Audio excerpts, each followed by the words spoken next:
নবীর এক সাহাবী ছিল হযরত সালাবা নামে। তার তওবাটা আল্লাহর কাছে খুব পছন্দনীয় ছিল, খুব মহব্বত ছিল। সালাবা রাদিয়াল্লাহু তাআলা আনহু আনসারী সাহাবী ছিলেন। মদিনায় আমার নবী যখন এক জিহাদের ময়দানে চলে যাবে, হযরত সালাবা রাদিয়াল্লাহু তাআলা আনহুকে দায়িত্ব দিলেন।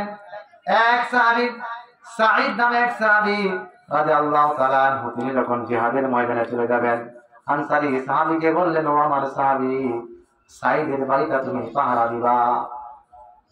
আল্লাহ পাক যে গুনাহকে কিভাবে মাফ করে দেয়, এই কাহিনীটা এই ঘটনার মধ্যে সাহাবীর জীবনের ঘটনার মধ্যে ফুটে উঠেছে।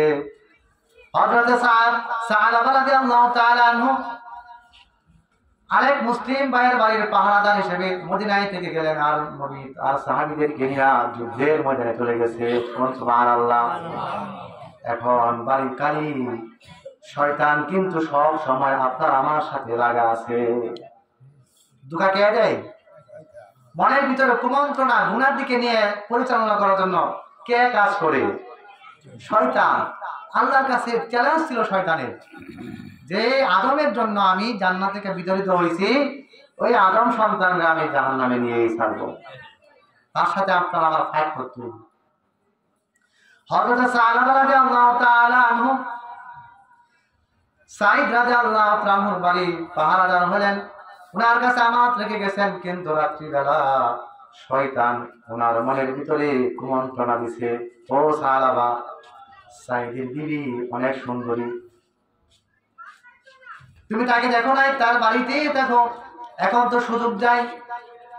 হযরত সালাবা রাদিয়াল্লাহু তাআলা আনহু শয়তানের কুমন্ত্রণায় পড়ে সাঈদের বিবির কাছে যায়, ডাক দেয়, সাঈদের বিবি কাছে আসো। হযরত সালাবা রাদিয়াল্লাহু তাআলা আনহু এই সাঈদের বিবির বাম হাতটা স্পর্শ করলেন।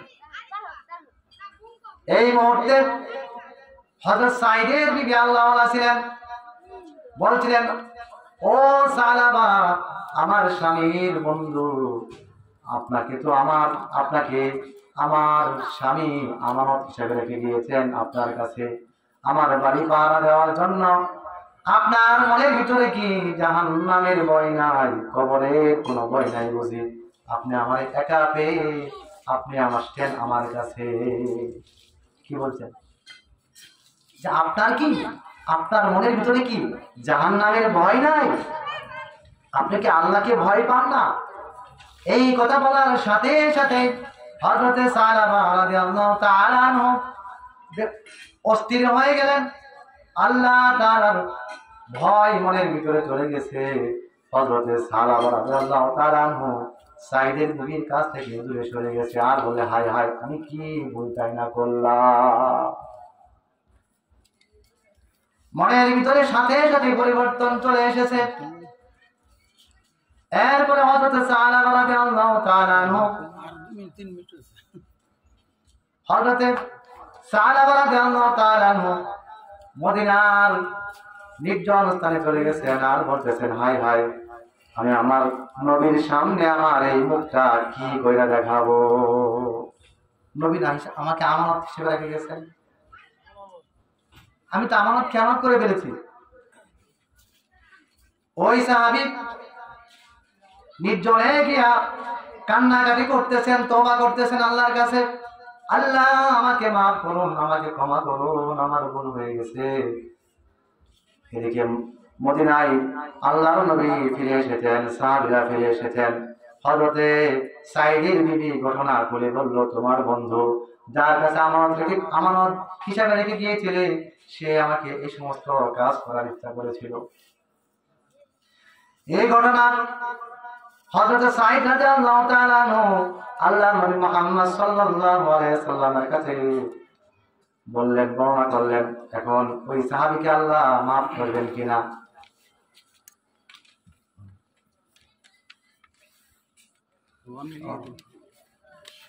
আর 20 মিনিট হয়েছে না তো, 13 মিনিট। যাই হোক, আমার সময় তো 20 মিনিট, মানে মাত্র 13 মিনিট হয়েছে, আরো 7 মিনিট আছে আর কি।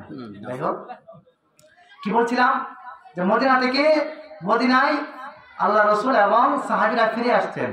ফিরে আসার পর ওই সাইদের বিবি এই ঘটনা বললেন যে তোমার বন্ধু যাকে আমানত হিসেবে রাখা গেছিল সে তো আমানত রক্ষা করতে পারে না। এই ফাইসালা এখন তার কি বিচার হবে? সে যে গুনাহ করছে এই তার কি ফাইসালা হয়? এই জন্য ওই ঘটনা নবীর কাছে বলছেন। আমার নবী কোনো উত্তর দিচ্ছে না, কারণ গুনাহ মাফ করার মালিককে।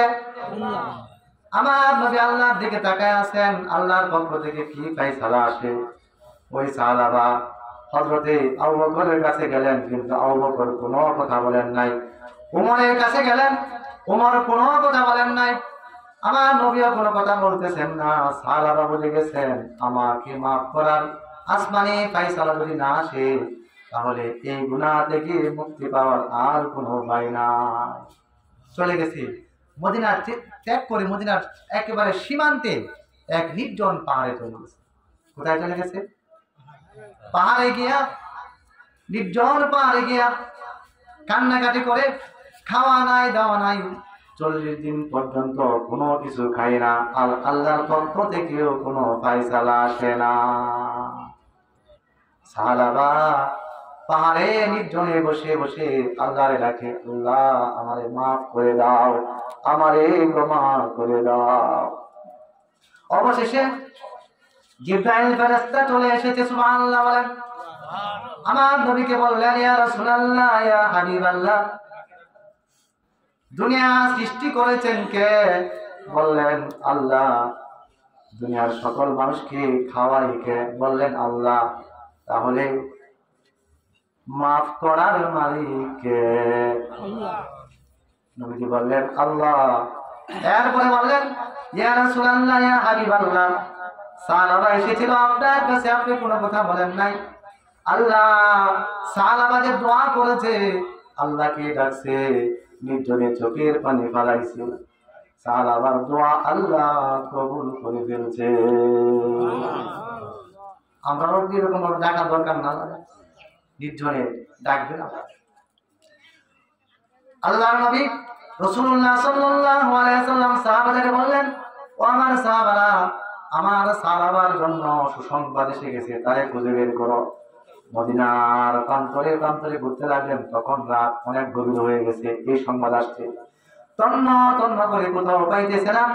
অবশেষে সীমান্তের এলাকায় দেখলেন রাতের গভীরে কিছু মানুষ জটলা লাগাইছে।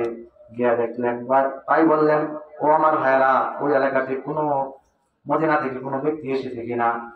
লোকেরা বলল, আপনারা কেন? আপনাদের কেউ চিনি না, কিন্তু এই যে ওই পাহাড়ের গুহার মধ্যে একজন ব্যক্তি, অপরিচিত ব্যক্তি এসেছে, সে যে রাত্রিবেলা এমন কান্নাকাটি করে, তার কান্নায় আমরা ঘুমাইতে পারি না। দেখেন এই ব্যক্তিরা কিনা।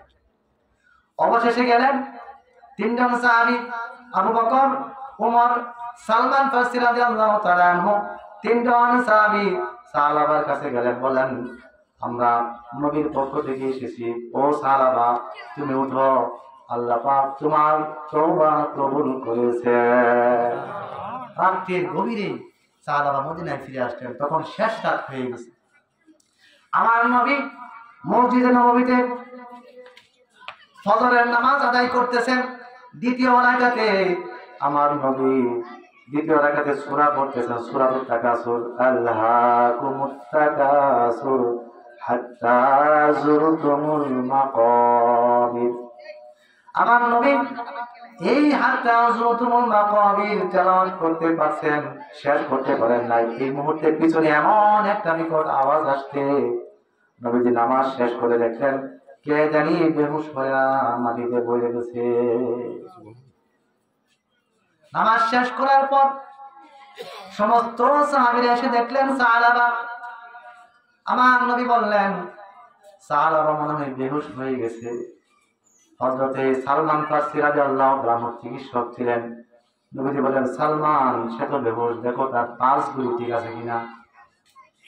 সালমান রাদিয়াল্লাহু তাআলা আনহু হাত ধরে দেখলেন তার পালসগুলি ঠিক নাই। আল্লাহর নবীর সাহাবী হযরত সালাবা রাদিয়াল্লাহু তাআলা আনহু দুনিয়া থেকে বিদায় হয়ে গেছে। আমার নবী বললেন, ও আমার সাহাবীরা, আমার সাহাবাকে আল্লাহ পাক ক্ষমা করে দিয়েছেন, আল্লাহ পাক তাকে মাফ করে দিয়েছেন, তার জানাজার ব্যবস্থা করো। আমি নবী নিজে এই সাহাবার জানাজার ইমামতি করব। দেখেন তওবা করার পরে তার মর্তবা কোথায় গেছে, সুবহানাল্লাহ। এরপরে হযরত সাহাবা রাদিয়াল্লাহু তাআলা জানাজা পড়লেন। আমার নবী জানাজা শেষ করে আমার নবী মসজিদ থেকে মাঠ থেকে বেরিয়ে যাবেন, সামনে যাবেন, কিন্তু আমার নবী জমিনে পা ফালতেছেন না, সামান্য আঙ্গুল দিয়া বর কইরা হাঁটতেছেন। সাহাবারা প্রশ্ন করলেন, ইয়া রাসূলুল্লাহ, ইয়া হাবিবাল্লাহ, আপনি এমন করে কেন হাঁটতেছেন? আমার নবী বলেন, ও আমার সাহাবীরা, সাহাবারা যে তওবা করেছে আমার আল্লাহর কাছে এত পছন্দ হয়েছে, সাহাবার জানাজা পড়ার জন্য তোমরা সাহাবীরা নয়, বরং আসমান থেকে ফেরেশতারাও সাহাবার জানাজায় শরীক হয়ে গেছে। তাহলে তওবার মধ্যে বান্দাকে আল্লাহ পাক কত মর্তবা দান করেন।